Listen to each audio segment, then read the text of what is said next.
Government அப்படின்னு சொல்லிட்டு இல்லாம இது கார்ட்ஸ் ப்ரையாஸ் letters education card Sir, am I audible, sir? Yes, sir. Okay, thanks. இப்போ பிளான் கவர்மெண்ட் தான் இருக்கு.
So Sir, you can start the session, sir. can Okay, sir.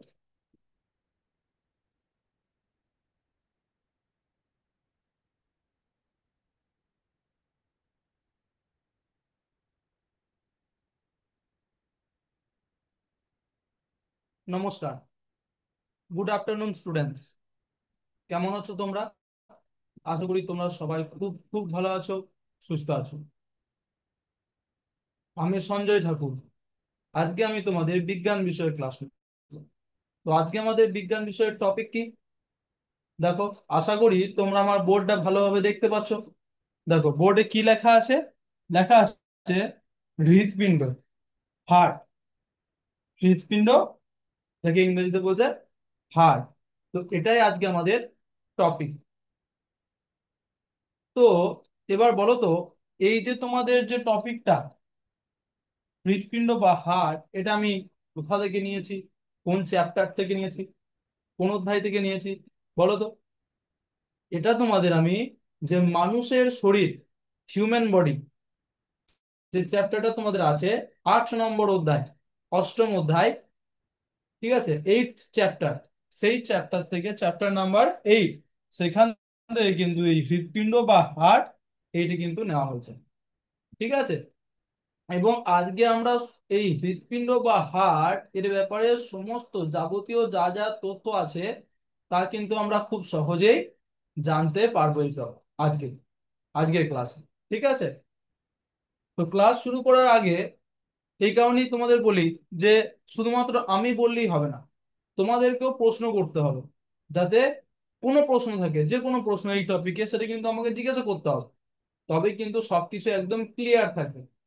ঠিক আছে, যে কোনো প্রশ্ন হোক, ওই জন্যই বলছি যে যে কোনো প্রশ্ন এই টপিকে তোমাদের মনে আসুক, সেইগুলো কিন্তু আমাকে অবশ্যই তোমাকে চ্যাট বক্সে কমেন্ট করে জানাবে, বা তোমাদের যে টিচার যারা আছেন, গাইড করছেন তোমাদের, তাদেরকে জানাবেন, তারা আমাদের ঠিক জানিয়ে দেবে।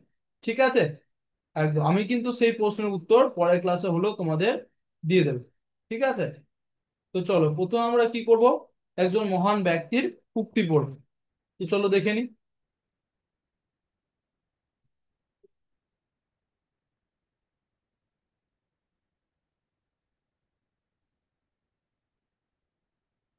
এখানে তোমরা দেখতে পাচ্ছ একজন মহান ব্যক্তি, এই যে ইনি। এনার নাম কি? এনার নাম হচ্ছে Leonardo da Vinci. Leonardo da Vinci এনার নাম। তো ইনি একটা উক্তি এখানে বলেছেন, দেখো খুব সুন্দর একটা উক্তি, যেটাকে আমি ব্যাখ্যা করব আস্তে আস্তে। তো উক্তিটাতে তিনি বলেছেন যে নিষ্ক্রিয়তা যেমন লোহাকে মরিচা ধরায়, তেমনি অলসতা মস্তিষ্ককে নিষ্ক্রিয় করে। ঠিক আছে, নিষ্ক্রিয়তা যেমন লোহাকে মরিচা ধরায়, তেমনি অলসতা মস্তিষ্ককে নিষ্ক্রিয় করে। তো আমরা প্রথমে লোহা ও মরিচার উদাহরণ দেখে নিই। এই যে বলছে না লোহা মরিচা ধরে, তো এর একটা উদাহরণটা প্রথমে দেখে নিই। বলছে লোহা একটি শক্তিশালী ধাতু, তাই না? লোহা একটা শক্তিশালী ধাতু, খুব শক্ত হয়, লোহা দিয়ে অস্ত্র শস্ত্র বানানো যায়। ঠিক আছে, বহুত শক্ত শক্ত জিনিস বানানো যায়। এটা কাজে লাগানো হলে মজবুত থাকে। যদি লোহাটাকে আমি কাজে লাগাই, কোনো কিছুতে ইউজ করি, সব থেকে বলছে ব্যবহার করি, ইউজ করি, তাহলে কিন্তু সেটা মজবুত থাকে, গঠন তৈরি করতে পারে, অর্থাৎ কোনো কিছু তৈরি করতে পারে। লোহা দিয়ে বিভিন্ন রকম অস্ত্র শস্ত্র বানানো যেতে পারে, উম, না, লাঙল বানানো যেতে পারে। ঠিক আছে, আরো বিভিন্ন রকম বহুত কিছু, ঠিক আছে, বানানো যেতে পারে। ভার বহন করতে পারে, এবং সেটা কি করতে পারে, ভার বহন করতে পারে। যেমন ধরো ট্রাক্টরের যে একটা ট্রলি, ট্রাক্টরে যেখানে মাল বহন করে ইট বালি নিয়ে আসে, সেটা কিসের হয়? সেটা তো লোহার হয়, তাই না? তাহলে সেটাই বলছে যে কি না, ভার বহন করতে পারে। ঠিক আছে,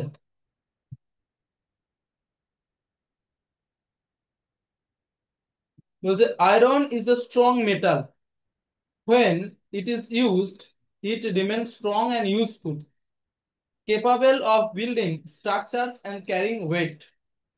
বুঝতে পারলাম তাহলে? এবার বলছে কিন্তু যদি লোহা বছরের পর বছর অচল অবস্থায় পড়ে থাকে, লোহাটা যদি বছরের পর বছর কি অচল অবস্থায়, মানে ওকে কোনো ব্যবহার করা হচ্ছে না, ওকে ইউজ করা হচ্ছে না লোহাটাকে, বৃষ্টির জল বা আর্দ্রতার সংস্পর্শে আসে, তখন তার উপরে মরিচা বা রাস্ট যেটা সেটা জমে, অর্থাৎ লোহাটা মরচে ধরে যায়, মরিচা ধরে যায়। ঠিক আছে, but if iron is left unused for years and comes into contact with moisture or water, it begins to rust. তাহলে কি হয়, মরিচা লোহার শক্তি কমিয়ে দেয়, তার ফলে তাকে ভঙ্গুর ও অকেজো করে তোলে, তাকে অকেজো করে তোলে। ঠিক আছে, বুঝতে পারলাম তাহলে।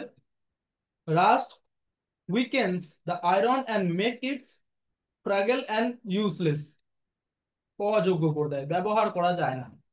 অর্থাৎ কি বুঝলাম, ব্যবহার না করলে মূল্যবান জিনিসও ধীরে ধীরে নষ্ট হয়ে যায়। This shows that even a valuable thing loses its strength if it is not used. তো যদি ব্যবহার না করা হয় তাহলে কিন্তু কি হয়, সেটা আস্তে আস্তে কি হয়, তা অকেজো হয়ে পড়ে। সেটাই বলছে। 2 নম্বরের পর জানবো, এখানে মানুষের মস্তিষ্কের সাথে তুলনা করা হয়েছে, তেমনি অলসতা মস্তিষ্ককে নিষ্ক্রিয় করে বলেছে। তাহলে মানুষের মস্তিষ্কের সাথে তুলনা কেমন ভাবে করেছে, বলছে মানুষের মস্তিষ্ক লোহার মতো শক্তিশালী, মানুষের মস্তিষ্কটা হচ্ছে প্রচুর স্ট্রং, প্রচুর শক্তিশালী। ঠিক আছে, অসাধারণ কাজ করার ক্ষমতা রাখে, সাধারণ কাজ করতে পারে, অসাধারণ কাজও করতে পারে, এমন এমন কাজ করতে পারে চিন্তা করা যায় না, তাই না? আমাদের এই ব্রেন কত কিছু করেছে। এই যে আমরা একটা, তোমরা একটা টিভির সামনে বসে আছো, সেই টিভিটা আবিষ্কার করেছে। ঠিক আছে, ল্যাপটপ আবিষ্কার করেছে, কম্পিউটার আবিষ্কার করেছে, টিভি আবিষ্কার করেছে, কত কিছু আবিষ্কার করেছে। ঠিক আছে, তাহলে কি বলছে, অসাধারণ কাজ করার ক্ষমতা রাখে কে, আমাদের মস্তিষ্ক।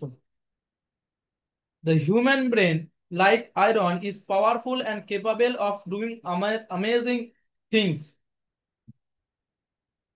তারপরে কি বলছে দেখো, নতুন জ্ঞান অর্জন, নতুন নতুন জ্ঞান অর্জন করতে পারে, চিন্তা করা, নতুন নতুন চিন্তা করতে পারে, সমস্যার সমাধান করা, সৃজনশীলতা, এগুলো মস্তিষ্ককে সক্রিয় রাখে।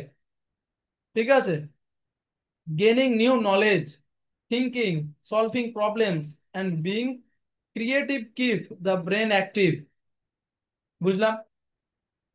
কিন্তু যদি মানুষ অলস হয়ে যায়, অর্থাৎ কোনো কাজ না করে খালি খাবো দাবো আর ঘুমাবো এরকম যদি ভাবে, তাহলে কি হবে, কোনো কাজ না করে শুধু সময় নষ্ট করে বসে থাকে, তখন মস্তিষ্ক ধীরে ধীরে কাজের ক্ষমতা হারায়, কারণ ব্রেন তো ইউজ হচ্ছে না, লোহাটার মতো ইউজ হচ্ছে না, তখন আর কি হবে, নষ্ট হয়ে যাবে আস্তে আস্তে ব্রেনটা। ঠিক আছে, but if a person becomes lazy, does no work and wastes time, then the brain slowly loses its ability to function. বুঝলাম, তখন মনোযোগ কমে যায়, নতুন কিছু ভাবতে বা শিখতে ইচ্ছা করে না, স্মৃতির শক্তি দুর্বল হয়ে পড়ে, ভুলে যেতে শুরু করে মানুষ, concentration decreases, interest in learning new things fades, and memory power weakens. কত কিছু হয়ে যায় যদি ব্রেন কাজ না করে, ব্রেনকে আমরা যদি না খাটাই, খাটাতে হবে, সবসময় ব্রেন খাটাতে হবে। যেমন লোহা ব্যবহার না করলে মরিচা ধরে, তেমনি মস্তিষ্ককে কাজে না লাগালে সেটা ধীরে ধীরে অকেজো হয়ে যায়। Just as unused iron rust and unused brain become dull and inactive, inactive হয়ে পড়ে। বুঝলাম। আরেকটা পয়েন্ট দেখবো, সেটা হচ্ছে অলসতার ক্ষতি। এবারে অলস হলে কি হয়, এখানে বলেছে না অলসতার মস্তিষ্ককে নিষ্ক্রিয় করে, তাহলে অলসতার ফলে কি হয়, বলছে শারীরিক ক্ষতি। শারীরিক কি ক্ষতি হবে, অলস জীবনযাপন শরীরকে দুর্বল করে, রোগ প্রতিরোধ ক্ষমতা কমিয়ে দেয়। Physical harm, laziness weakens the body and lower immunity. মানসিক ক্ষতি, চিন্তার গতি ধীর হয়, নতুন কিছু শিখতে সমস্যা হয়, নতুন কিছু শিখতে চায় না যদি আমরা ব্রেনকে কাজ না করি। দেখবে একটা জিনিস, যদি 10-12 দিন ছুটি, যেমন ধরো পুজোর ছুটি যখন পড়ে, তখন আমরা, আমি কিন্তু জানি সবাই, আমিও করি, তোমরাও করো, সবাই করো, যে ওই 10-12 দিন আমরা কিন্তু ওদের পড়াশোনা করি না। তো পড়াশোনা না করলে পুজোর ওই 10-12 দিন ছুটির পর যখন আমরা একদিন পড়তে বসি তখন কিছুই না ব্রেনে আর ঢুকতে চায় না। তখন মনে হয় বাপ রে কি কষ্ট হয় পড়তে, তাই না? কেন হয়? কারণ এই 10-12 দিন একটা গ্যাপ হয়ে গেছে, ব্রেনটা কিন্তু কাজ করা বন্ধ ছিল এই কারণে। বুঝতে পেরেছো?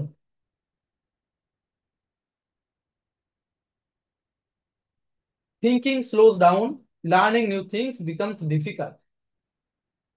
সামাজিক ক্ষতি, অলস মানুষ মানুষ কাজ করতে পারে না, অন্যের উপর নির্ভরশীল হয়ে পড়ে।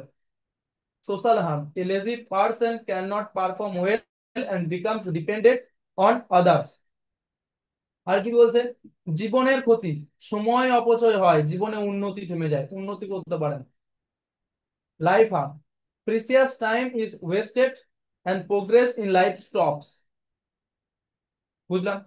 আরেকটা বলছে সক্রিয়তা সুফল, এগুলো জানলাম। অলসতা হলে কি হয়, অলস হলে কি হয়, এবারে জানবো সক্রিয় থাকলে কি হয়।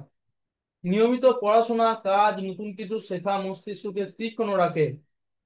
Studying regularly, working and learning new things sharpen the brain, ব্রেনটাকে শার্প রাখে। কসরত বা শরীর চর্চা শরীরের মতোই মস্তিষ্ককেও সক্রিয় রাখে। Physical exercises keeps both body and brain active. সক্রিয় মানুষ সবসময় নতুন সুযোগ খুঁজে পায় এবং জীবনে অগ্রগতি করে। Active people are always ready for new opportunities and move forward in life. বুঝতে পারলাম। এরপর একটা উপসংহার আছে, এই যে এত কথা বললাম, একটা ছোট কথায় কি বলা যাবে?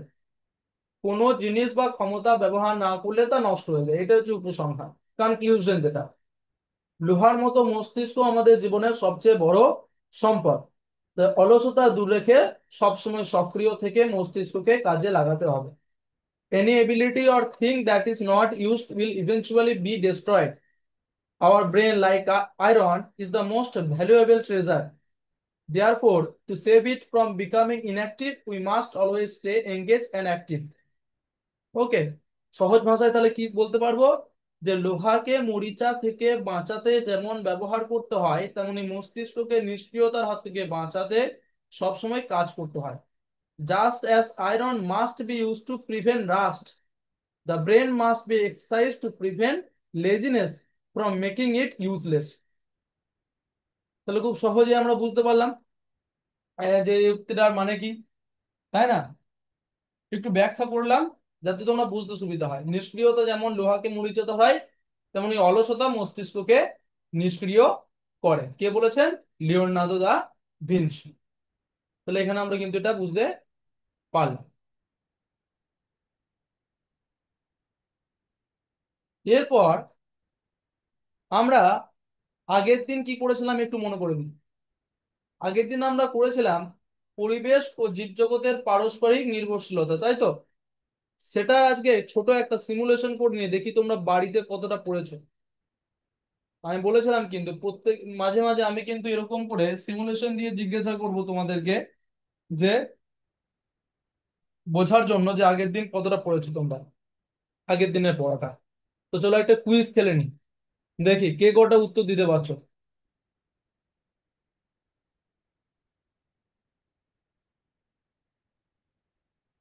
চলো দেখো, লেখা আছে পরিবেশ ও জীবজগতের পারস্পরিক নির্ভরতা, interdependence of the environment and the biosphere. চলো স্টার্ট করা যাক। বলছে মানুষ ও প্রাণীরা গাছের উপর সবচেয়ে বেশি কোনটির জন্য নির্ভর করে? What do humans and animals depend on tree for the most? কিসের জন্য বলো তো? বাসস্থানের জন্য, রেসিডেন্স, নাকি খাদ্য, অক্সিজেন, ফুড অ্যান্ড অক্সিজেন? আগের দিন পড়িয়েছিলাম, বলো। এটা হচ্ছে খাদ্য ও অক্সিজেন, ফুড অ্যান্ড অক্সিজেনের জন্য, তাই না? দেখি ঠিক হচ্ছে না ভুল। দেখো একদম ঠিক। নেক্সট প্রশ্ন দেখি। নেক্সট প্রশ্ন বলছে গাছ কার্বন ডাই অক্সাইড গ্রহণ করে এবং মুক্ত করে ড্যাশ। কি মুক্ত করে? গ্রহণ করে কার্বন ডাই অক্সাইড গাছ, আর মুক্ত কি করে? Trees take in take in and release carbon ডাই অক্সাইড। তাহলে টেক ইন অর্থাৎ কোনটা নেয়, মুক্ত করে কোনটা, ছাড়ে কোনটা? বলো তো, ক্ষারে হচ্ছে অক্সিজেন, তাই তো? দেখে নি, দেখেন, ঠিক। এরপর বলছে নিম্নের কোনটি গাছ থেকে পাওয়া যায় না? নিম্নের কোনটা গাছ থেকে পাওয়া যায় না? Which of the following is not found in trees? কাঠ নাকি লোহা? কোনটা গাছ থেকে পাওয়া যায় না? কাঠ আমরা গাছ থেকে পাই, কিন্তু লোহা কিন্তু আমরা গাছ থেকে পাই না, তাই তো? একদমই তাই। পরের প্রশ্ন দেখি। গাছেরা প্রাণীদের উপর সবচেয়ে বেশি নির্ভর করে। দেখো, আগেরটা ছিল প্রাণীরা কিভাবে গাছেদের উপর নির্ভর করে, আর এটা হচ্ছে গাছেরা প্রাণীদের উপর সবচেয়ে বেশি নির্ভর করে। কিসের জন্য? Plants depend most on animals, বংশবিস্তার না পরাগ মিলনের জন্য? ফর প্রোপাগেশন আর পলিনেশন, না আলো পাওয়ার জন্য? এক নম্বরটা নাকি দু নম্বরটা? বলো তো। সেটা হচ্ছে বংশ বিস্তারের জন্য। দেখেছিলে তোমরা, কাঠবেড়ালি আহ বংশ বিস্তারে সাহায্য করছে, পাখিরা, ঠিক আছে, তারপর প্রজাপতিরা, তাই না? এটা বংশ বিস্তার বা পরাগ মিলানোর জন্য। একদম সঠিক। পরের প্রশ্ন দেখি। পরের প্রশ্ন বলছে নিম্নের কোন প্রাণীটি গাছের পরাগ মিলনে সহায়তা করে? Which of the following animals help in the pollination of plants? বিড়াল নাকি মৌমাছি? আমি বলেছিলাম যে মৌমাছি, প্রজাপতি এরা কিন্তু গাছের পরাগ মিলনে সাহায্য করে। কিভাবে? এক ফুল থেকে আরেক ফুলে গিয়ে পরাগ রেণুগুলোকে এই ফুল থেকে ওই ফুলে নিয়ে যায়, যার ফলে পরাগ মিলন ঘটে। তাহলে কি হবে? মৌমাছি না বিড়াল? বিড়াল, তাই তো? একদমই নয়, মৌমাছি, বি।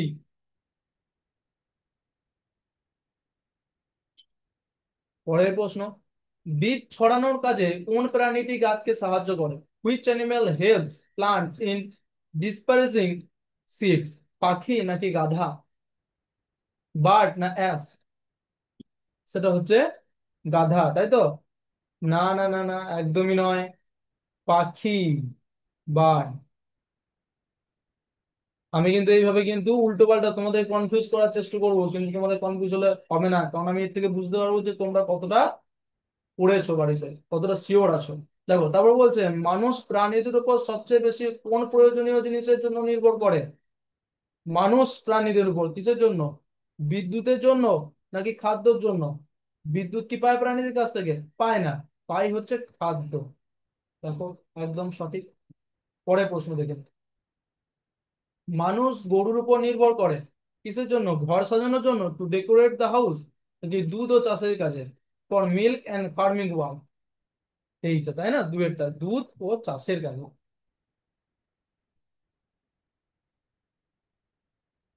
মানুষের পোশাক তৈরিতে কোন প্রাণীর লোম ব্যবহার করা হয়? Which animals hair is use to make human clothing? ভেড়া না বিড়ালের?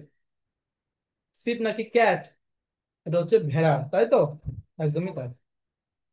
দেখো, তোমাদের 9টা প্রশ্ন কমপ্লিট হয়ে গেছে। এবার উত্তরগুলো একটু দেখে নিই আমরা, ঠিক দিলাম না ভুল দিলাম। আচ্ছা, এখানে তোমাদের বলি 2 নম্বর প্রশ্ন তো আমার মনে হচ্ছে যে ইংরেজিতে একটু ভুল আছে, তাই না? যে trees take in and release carbon dioxide, carbon dioxide release করানো, তাই তো? আচ্ছা, এটা একটু দেখে নিও তোমরা। তো এরপর দেখো উত্তরগুলো দেখে নাও, সব ঠিকঠাক আছে কিনা।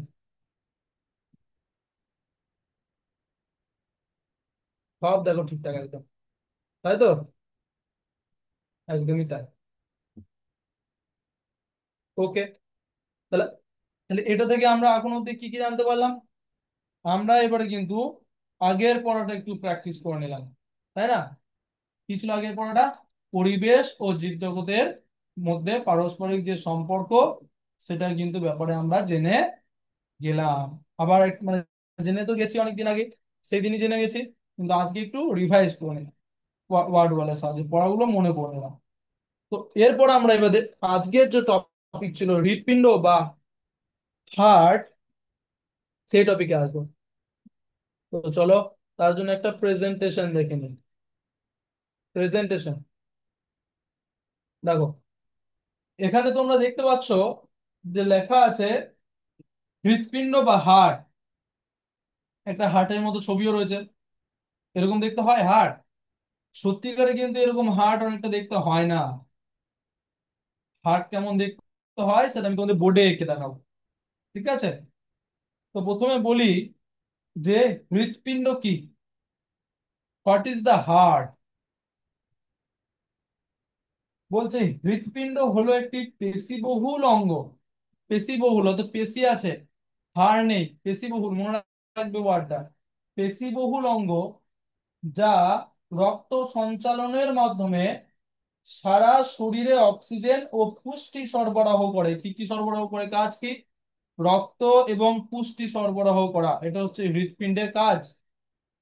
এবং কার্বন ডাই অক্সাইড ও অন্যান্য বর্জ্য পদার্থ শরীর থেকে সরিয়ে দিতে সাহায্য করে। এবং আরো একটা কাজ আছে কি, কার্বন ডাই অক্সাইডের সাথে আরো যে বর্জ্য পদার্থগুলো আমাদের শরীরে থাকে সেগুলোকে কিন্তু বের করে দেয়।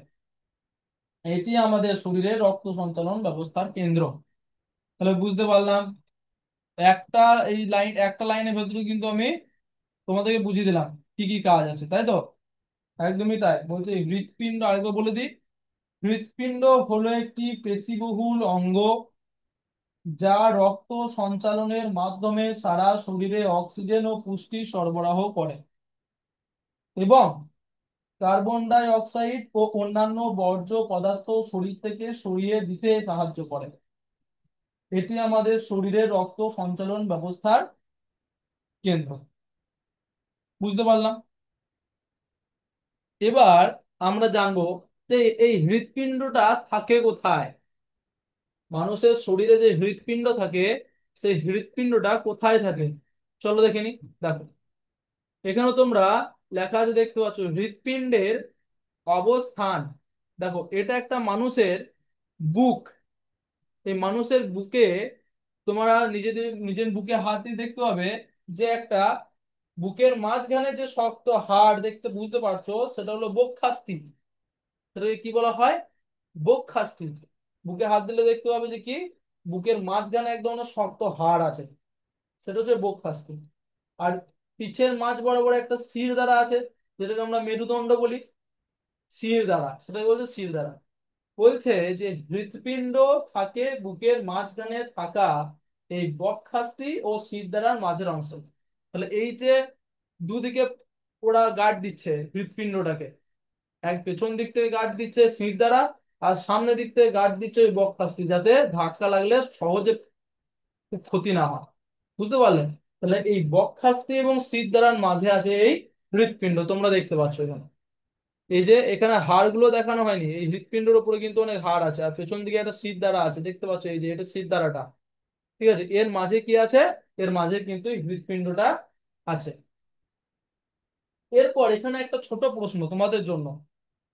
ঠিক আছে, এখানে তোমাদের জন্য একটা ছোট্ট প্রশ্ন, যে আমাদের মনে ছোট থেকেই একটা প্রশ্ন থাকে যে কি, এই যে আমাদের শরীরে আমরা যে নলগুলোকে দেখতে পাই, হাতটাকে একটু টান টান করলেই দেখতে পাই একটু নল রয়েছে, যেগুলো আমরা শিরা ধমনী বলি। এবার আমাদের মনে একটা প্রশ্ন থাকে যে রক্ত যে আমাদের শরীরে চলাচল করে, অনেকে বলে রক্ত শিরা দিয়ে যায়, আবার অনেকে বলে রক্ত ধমনী দিয়ে যায়। তাহলে অ্যাকচুয়ালি রক্ত থাকে কোন কোন নলটাতে, শিরাতে থাকে না ধমনী থাকে? শিরা আর ধমনী আলাদা আলাদা হয়, সেটা তোমাদের একটু ক্লিয়ার করি। বলছে যে হৃৎপিণ্ড থেকে রক্ত সারা দেহে যে নলগুলো দিয়ে যায় তার নাম হলো ধমনী, আর্টারি। ধরো একটা হৃৎপিণ্ড, সে পাম্প করছে, ঠিক আছে, পাম্প করার পর কি হচ্ছে, সেই হৃৎপিণ্ড থেকে রক্ত সারা শরীরে যার সাহায্যে ছড়িয়ে পড়ছে তার নাম হচ্ছে ধমনী। তাহলে হৃৎপিণ্ড থেকে যে রক্তগুলো সারা শরীরে ছড়ায় যার সাহায্যে, সেটা হচ্ছে ধমনী। ভালো করে বুঝবো। আর বলছে সারা দেহ থেকে যার সাহায্যে হৃৎপিণ্ডে রক্ত আসে তার নাম হচ্ছে শিরা, ভেন। ভেন, ওকে, শিরা। তাহলে হৃৎপিণ্ড থেকে সারা শরীরে রক্ত ছড়ায় ধমনীর সাহায্যে, এবং সারা শরীর থেকে যে রক্ত হৃৎপিণ্ডতে পৌঁছায় যে নলগুলোর মধ্যে দিয়ে, ভালভগুলোর মাধ্যমে মধ্যে দিয়ে, সেটার নাম হচ্ছে শিরা। বুঝতে পারলাম? ক্লিয়ার হয়ে গেল? একদমই তাই। এরপর আমরা বোর্ডে ছবি এঁকে আমি তোমাকে দেখাবো যে হৃৎপিণ্ড কেমন দেখতে হয়। মোটামুটি একটা, আমি খুব একটা ছবি আঁকতে পারি না, তাও তোমাদের আমি দেখাবো। ঠিক আছে, যে হৃৎপিণ্ড কেমন দেখতে হয় এবং হৃৎপিণ্ডের গঠন, হৃৎপিণ্ডের গঠন স্ট্রাকচারটা কেমন হয়। দেখো প্রথমে আমি ছবিটা এঁকে নিই, ঠিক আছে? তোমরা দেখো ছবিটা কেমন আঁকছি।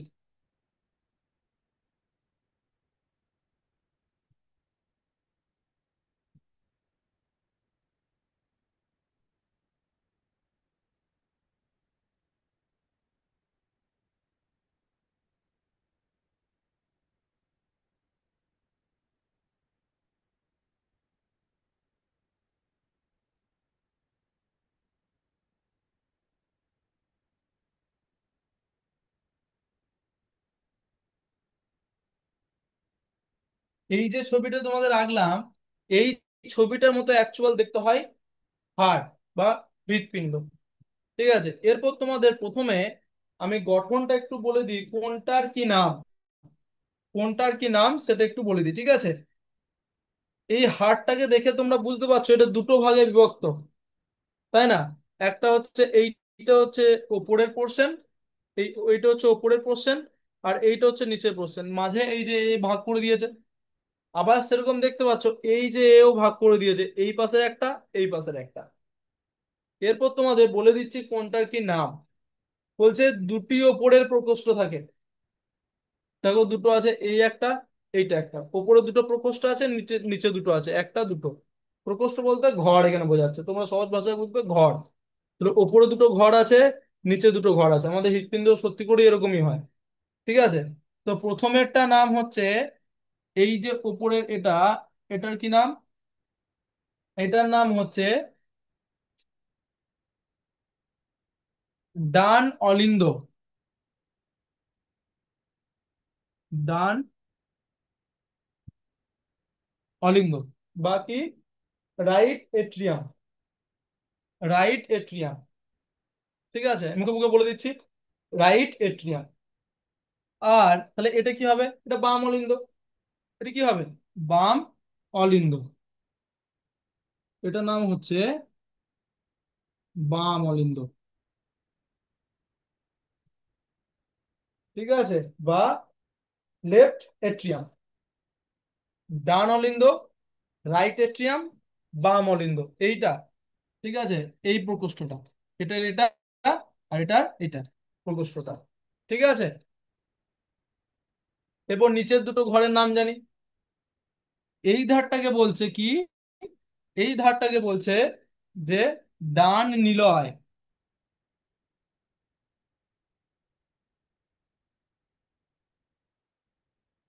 ডান নিলয় বা ইংরেজিতে বলছে রাইট ভ্যাট্রিকেল।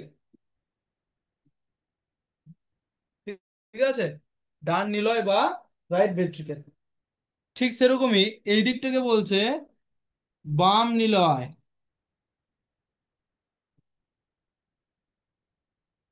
নামগুলো ভালো করে মনে রাখবে, কারণ আমি এরপর রক্ত কিভাবে কোথায় কোথা থেকে যায় সেটা বোঝাবো বলে। ঠিক আছে, বা বাম নিলয় বা যেটাকে বলছে লেফট ভেন্ট্রিকেল। ইংরেজিতে নামগুলো বলে দিলাম, তাহলে আরেকবার বলে দিই, এই ঘরটার নাম হচ্ছে ডান অলিন্দ, এই ঘরটার নাম হচ্ছে বাম অলিন্দ, এই ঘরটার নাম হচ্ছে ডান নিলয়, এই ঘরটার নাম হচ্ছে বাম নিলয়। বুঝে গেলে? নামগুলো কিন্তু আমি মুছে দেবো। ঠিক আছে, এরপর তোমাদের আমি বলবো যে কিভাবে রক্ত সঞ্চালন হয়, রক্ত কোন প্রকোষ্ঠে প্রথমে আসে, তারপরে কোন প্রকোষ্ঠে যায়, তারপরে কোথায় যায়, তারপরে কোথায় যায়, এইভাবে বলবো। তো প্রথমে কি হচ্ছে, যে সারা শরীর থেকে ঊর্ধ্ব ও নিম্ন মহাশিরা দিয়ে, ঠিক আছে, দুটো শিরা এঁকে দিই তাহলে নাকি, দুটো শিরা এঁকে দিই। এই একটা শিরা, আর এখান দিয়ে একটা শিরা, ধরো এই একটা শিরা, এখানে শিরা, দুটো শিরা। একটা হচ্ছে, এটা হচ্ছে ঊর্ধ্ব মহাশিরা, আর এটা হচ্ছে নিম্ন মহাশিরা।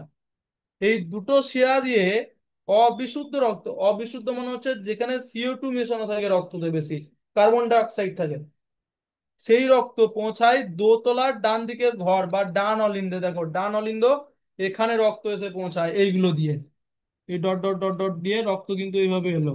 তাহলে এইভাবে রক্ত এলো, তীর চিহ্ন দিয়ে দেখাচ্ছি, বুঝতে পারছো আশা করছি। এইভাবে কিন্তু রক্ত কোথায় এলো, এই দিক থেকে রক্ত ডান অলিন্দে এলো। ডান অলিন্দে কি হয় জানি এরপর, বলছে ডান অলিন্দের ঘর অর্থাৎ ডান অলিন্দ থেকে সেই CO2 যুক্ত রক্ত দোতলার মেঝের একটা একমুখী দরজা, যেটাকে বলা হয় ত্রিপত্র কপাটিকা দিয়ে এসে পড়ে একতলার ডান নিলয়। এই যে এখানে এসে পড়ে, এই রক্তটা এখানে জমাট হওয়ার পর এখানে এসে পড়ে, কিভাবে পড়ে? এখানে একটা ত্রিপত্র কপাটিকা আছে, এরকম একটা গেট আছে, ডট ডট ডট ডট করে, এটা এটা গেট আছে। এই গেটটা দিয়ে কি হয়, রক্তটা এই দিকে এসে এইখানে পড়ে, এইখানে, এখানে জমা হয় এইখানটাতে, এই ঘরটাতে। কোথায়?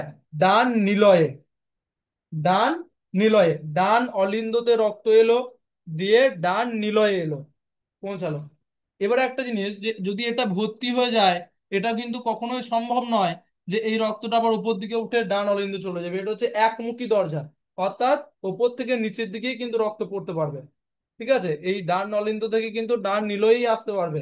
যে ডান নিলয় থেকে উপর দিকে উঠে চলে গেল তেমন কিন্তু হবে না। বুঝতে পেরেছো? ওকে। এরপর বলছে ডান নিলয় এবার সেই রক্তকে নিজে সংকুচিত হয়ে ফুসফুসীয় ধমনী দিয়ে পাঠিয়ে দেয় ফুসফুসে, ঠিক আছে, বিশুদ্ধ বা O2 সমৃদ্ধ করার জন্য। দেখো CO2, এই রক্তটা কি, প্রথমে এই যে বলেছিলাম, এই যে রক্তটা ঢুকলো, এই রক্ত ছিল CO2 যুক্ত রক্ত, কার্বন ডাই অক্সাইড আছে। কিন্তু কার্বন, আমাদের রক্তে যদি কার্বন ডাই অক্সাইড থাকে কি হবে, আমাদের ক্ষতি হয়ে যাবে। তাই এরপর এই প্রকোষ্ঠ দিয়ে এই ডান নিলয়ে আসার পর এরকম, ঠিক আছে, ফুসফুসীয় শিরা আছে। এই ফুসফুসীয় শিরা দিয়ে হৃৎপিণ্ড কি করে, এই ফুসফুসীয় শিরা দিয়ে এই CO2 যুক্ত রক্তটাকে O2 রক্ত করার জন্য, অর্থাৎ রক্তে অক্সিজেন মাত্রা বাড়ানোর জন্য ফুসফুসে পাঠিয়ে দেয়। কোথায় পাঠিয়ে দেয়? ফুসফুসে। হয়ে গেল, বুঝতে পারলে এতটা অবধি? ঠিক আছে। এরপর বলছে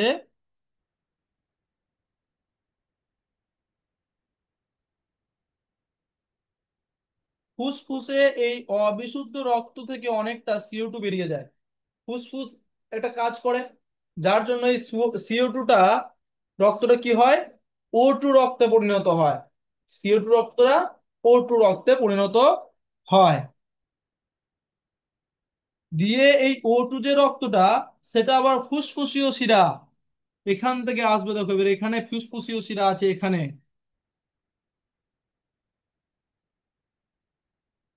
এই ফুসফুসীয় শিরা দিয়ে আবার কিন্তু কোথায় আসে, বাম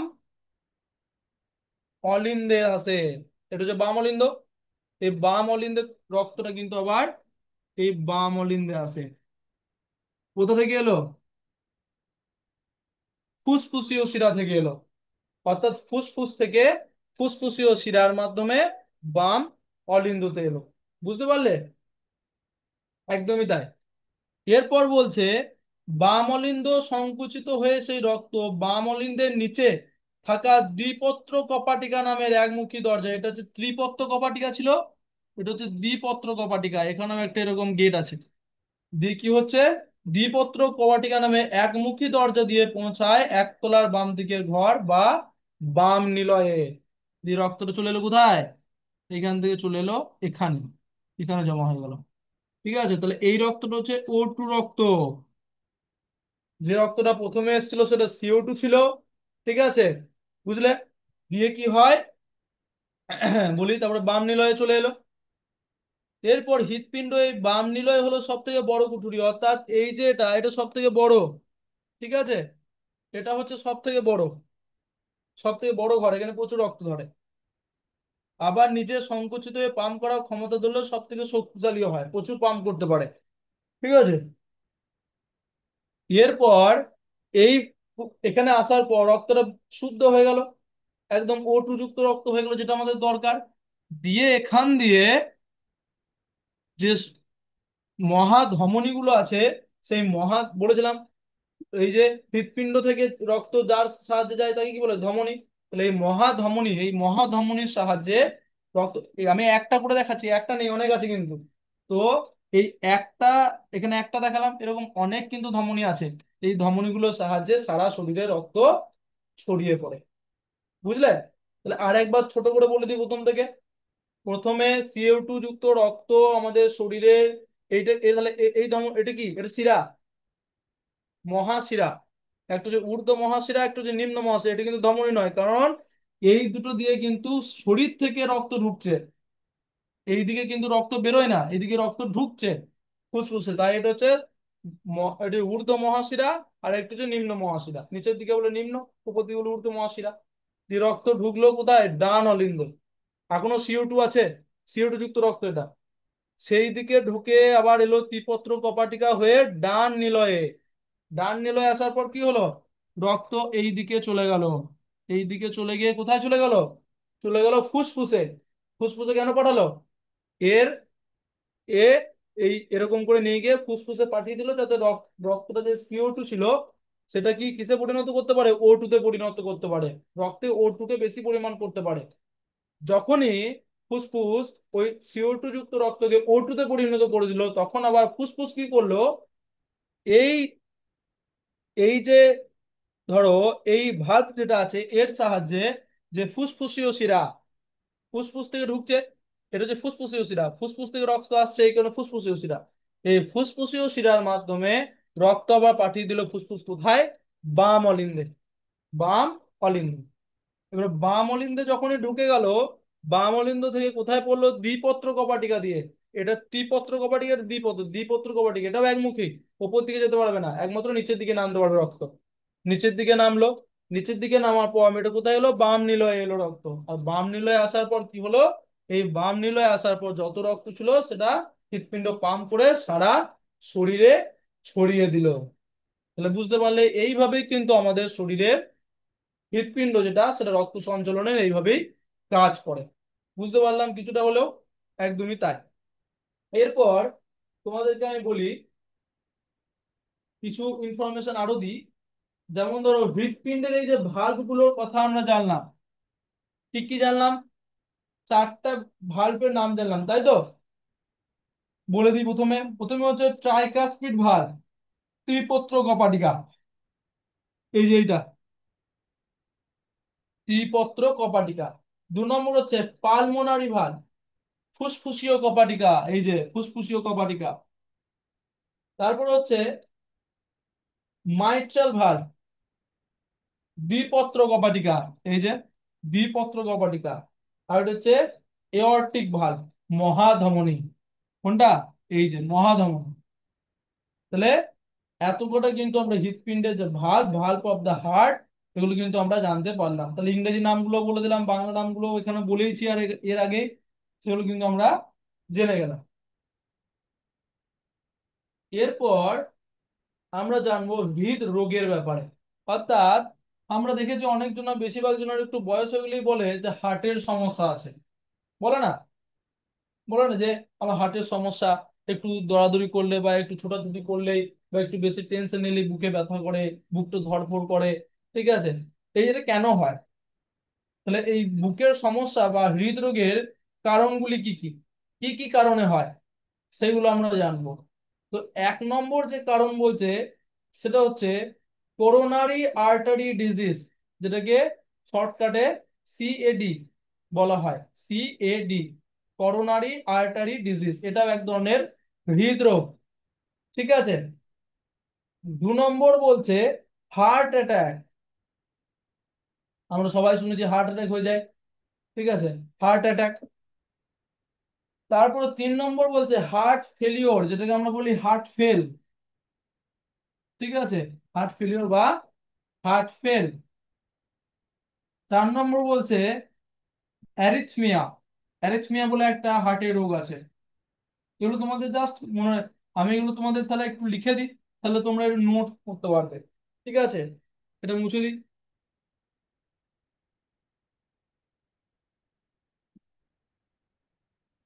যে হৃদরোগ,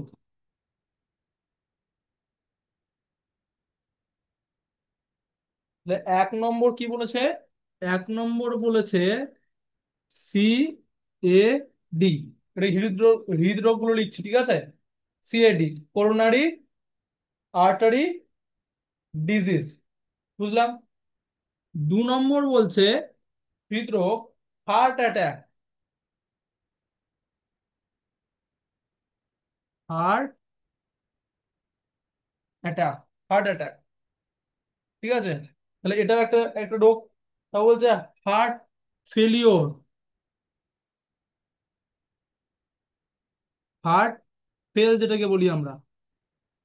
ঠিক আছে, তাহলে আমি বাংলাতেও কয়েকটা লিখি, তাহলে সবারই সুবিধা হবে। হার্ট ফেল, হার্ট ফেল, এটাও কি?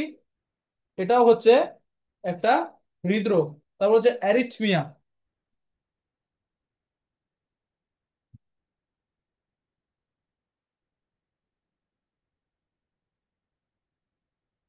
অ্যারিথমিয়া। আরেকটা হচ্ছে 5 নম্বর যেটা, সেটা হচ্ছে কার্ডিওমায়োপ্যাথি। কার্ডিওমায়োপ্যাথি। তো তোমরা বেশিরভাগ এই চারটেই মনে রাখার চেষ্টা করবে। কি কি? প্রথমে হচ্ছে সিএডি ক্যাট, যেটা হচ্ছে যে কি, যে কোরোনারি আর্টারি ডিজিজ। তারপরে হচ্ছে হার্ট অ্যাটাক। তারপর হচ্ছে হার্ট ফেল, অ্যারিথমি। এই চারটেই হৃদরোগ তোমরা মনে রাখার চেষ্টা করবে।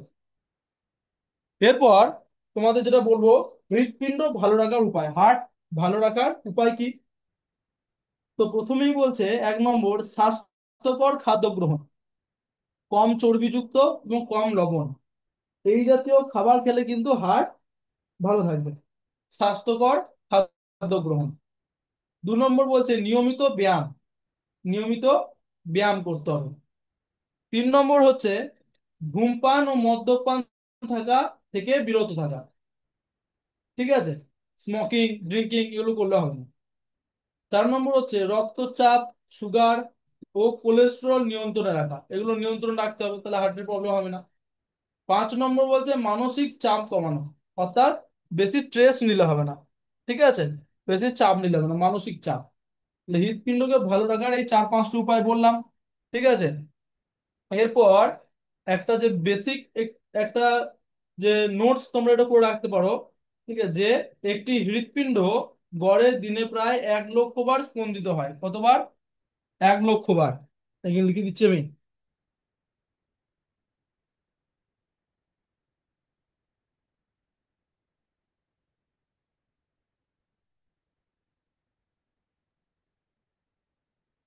1 লক্ষ বার। ঠিক আছে, দিনে। আর এটি দিনে প্রায় কত লিটার রক্ত পান করে? প্রায় 7,500 লিটার। দেখালাম কিভাবে, কিভাবে পান করে সেটা দেখালাম। 7,500 লিটার রক্ত পান করে। ঠিক আছে, তাহলে এখানে তাহলে আমরা জানতে পারলাম কি কি। তাহলে প্রথম থেকে বলি, হৃৎপিণ্ড কি, হৃৎপিণ্ডের গঠন বা স্ট্রাকচার, কিভাবে রক্ত সঞ্চালন করে। ঠিক আছে, হৃৎপিণ্ডের যে ভাল্ব গুলো তার নাম জানলাম। হৃদরোগ, হৃদরোগের নাম জানলাম। তারপর হচ্ছে হৃৎপিণ্ড কিভাবে ভালো রাখা যায় তা জানলাম। আর এই দুটো জিনিস কিন্তু জানতে পারলাম। এরপর তোমরা আজকে ক্লাসে কি কি শিখতে পারলে সেটা আমি একটা ছোট ওয়ার্ড ওয়ালের মাধ্যমে দেখে নিই।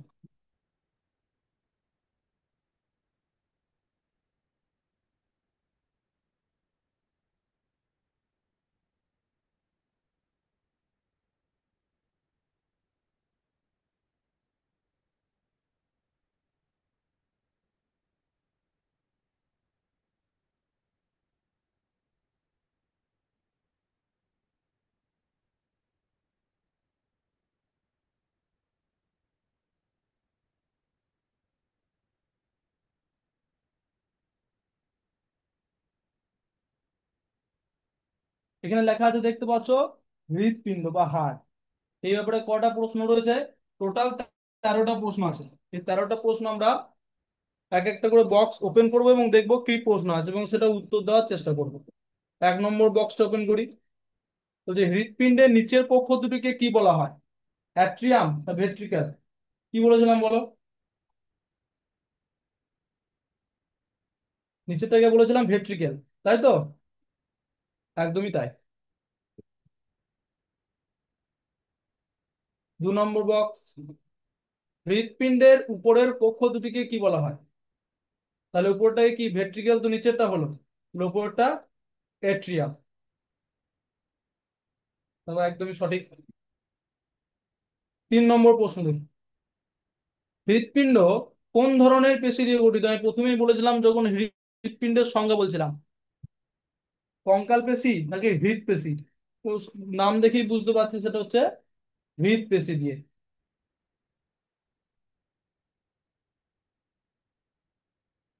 4 নম্বর বক্স ওপেন করি, হৃৎপিণ্ডের পেশি কি আমাদের ইচ্ছা অনুযায়ী কাজ করে? মানে আমরা বলতে পারি যে কতটা কি কখন পাম্প করবে কখন পাম্প করবে না? পারি না। তাহলে এটা হচ্ছে না।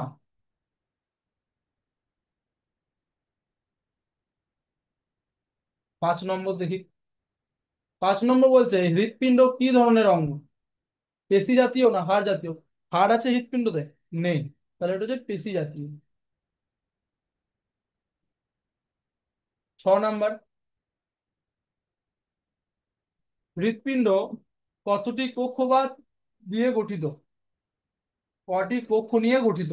তিনটি না চারটি? উপরে দুটো ছিল, নিচে দুটো, তাই এটা হচ্ছে চারটি। 7 নম্বর দেখি, হৃদস্পন্দন মাপার যন্ত্রের নাম কি? স্টেথোস্কোপ না থার্মোমিটার? থার্মোমিটার দিয়ে নিশ্চয় হয় না, তাহলে এটা হচ্ছে স্টেথোস্কোপ।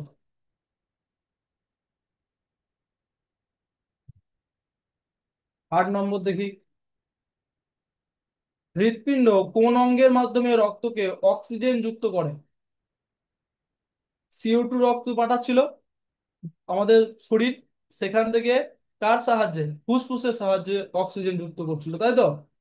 ঠিক আছে, লাংসের সাহায্যে, সেটা হচ্ছে ফুসফুস।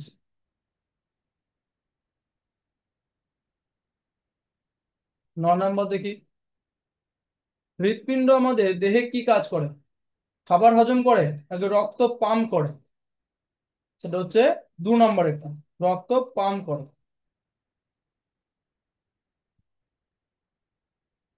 10 নম্বর দেখি, 10 নম্বর বলছে, রক্ত যে নালী দিয়ে হৃৎপিণ্ড থেকে শরীরের বিভিন্ন অংশে যায় তা কি? তো ভালো করে এটা বুঝবে যে রক্ত যে নালী দিয়ে হৃৎপিণ্ড থেকে শরীরের বিভিন্ন অংশে যায়, তাহলে সেটা কি? সেটা শিরা না ধমনী? সেটা হচ্ছে ধমনী।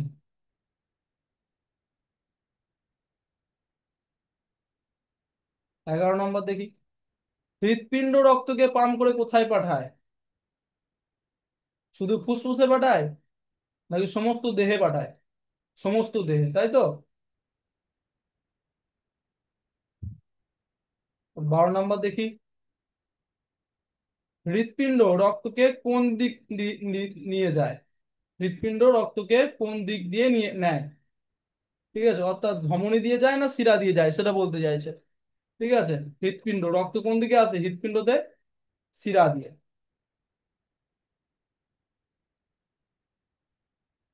13 নম্বর দেখি, হৃৎপিণ্ড কোথায় অবস্থিত? পেটের নিচে না বুকের মাঝখানে? এটা হচ্ছে বুকের মাঝখানে। দেখলাম আমরা, এখানে আমাদের গেম কমপ্লিট হয়ে গেছে। আমরা এবার উত্তরগুলো দেখে নেবো যে আমরা ঠিক দিয়েছি না ভুল।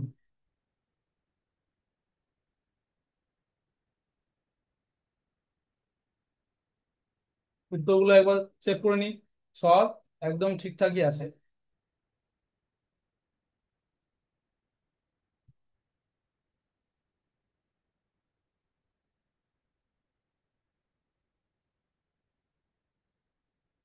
তাহলে আজকে ক্লাসে আমরা হৃৎপিণ্ড সম্পর্কে যা যা তথ্য ছিল সেগুলো আমরা জেনে গেলাম, তাই তো? একদমই তাই। তো এই বিষয়ে যদি কোনো প্রশ্ন থাকে সেটা কিন্তু অবশ্যই আমাকে তোমরা জানাবে। ঠিক আছে, তো আজকে ক্লাস এতটা অবধি। Thank you.